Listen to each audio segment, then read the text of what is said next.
Hello बच्चों, हमारा question है the zinc blende structure in a cubic the unit cell में be described as a face centre sulphide ion sublattice with a zinc ion in the center of the alternate mini cube made by the partition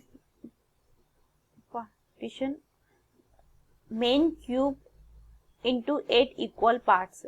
यहाँ पर हमें question दिया है how many nearest neighbours does each s-2 have. यहाँ पर option दिया है, पहला ऑप्शन है 4, दूसरा ऑप्शन है 6, तीसरा ऑप्शन है 8 और फोर्थ ऑप्शन है आपका डी।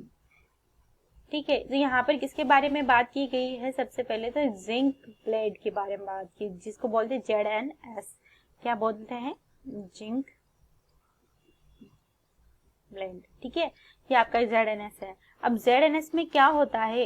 जो जिंक ब्लेड होता है इसके में Zn आपका 2+ में होता है और आपका S-2 में होता है। ठीक है, अब यहाँ पर जो आपका Zn होता है ये आपके टेट्राहाइड्रल वॉइड में प्रेजेंट होता है। ओके, और ये टेट्राहाइड्रल वॉइड जो होते हैं ये अल्टरनेट सेंटर ऑफ क्यूब में होते हैं। ठीक है, यानी कि टेट्राहाइड्रल वॉइड है but alternate centre of cube में प्रेजेंट है। दैट मीन्स ये आपके क्या है? 4 प्रेजेंट होते हैं। 4 Zn 2+ आयन पर क्यूब होते हैं। ठीक है, पर क्यूब में प्रेजेंट होते हैं। ठीक है, अब हम बात करते हैं SS-2 की। अब यहाँ पर हमें बताया गया है कि जो आपके फेस सेंटर्ड आयन है सल्फाइड आयन है, तो फेस सेंटर्ड है यानी कि FCC की बात कर रहा है।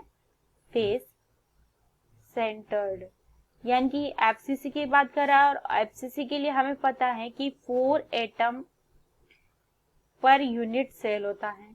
तो यानी कि आपका S-2 कितना है? 4 है एक यूनिट सेल के अंदर।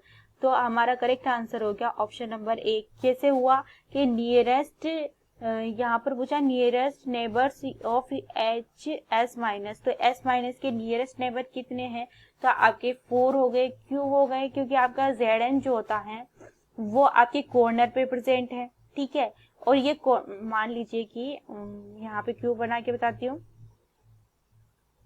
ठीक है, ये आपका क्यूब है और मान लीजिए कि इस कॉर्नर पर आपका Zn प्लस प्रेजेंट है। ठीक है, अब इसके रेस्पेक्ट में हम फेस पर चलते हैं। इस फेस पर आपका सल्फाइड माइनस आयन प्रेजेंट है, इस पर भी आपका सल्फाइड माइनस आयन प्रेजेंट है। ठीक है, इसकी यहाँ पर भी आपकी एक और फेस होगी दूसरे वाले क्यूब की, जिस पर भी सल्फाइड माइनस आयन प्रेजेंट है। इसी तरीके से इधर भी एक फेस होगी, उस पर भी सल्फाइड माइनस आयन प्रेजेंट होगा। नीचे की तरफ भी एक फेस होगी, उस पर भी सल्फाइड आयन प्रेजेंट होगा, और इधर भी आपके फेस होगी, उस पर भी होगा, इधर भी होगा। तो इस तरीके से आपको देखने को मिलेंगे कि यहाँ पर नंबर ऑफ सल्फाइड आयन तो कितने हो गए? 8 हो गए। लेकिन यहाँ पर पूछा है कि नेबर्स में कितने हैं। ठीक है, नेबरिंग पूछा है, तो यहाँ पर आपके कितने? 4 नेबरिंग होंगे, क्योंकि यहाँ पर अल्टरनेट फेस पर प्रेजेंट है आपका। जो ये इस तरीके से जो आपका करेक्ट आंसर होगा वो होगा option number A। Thank you.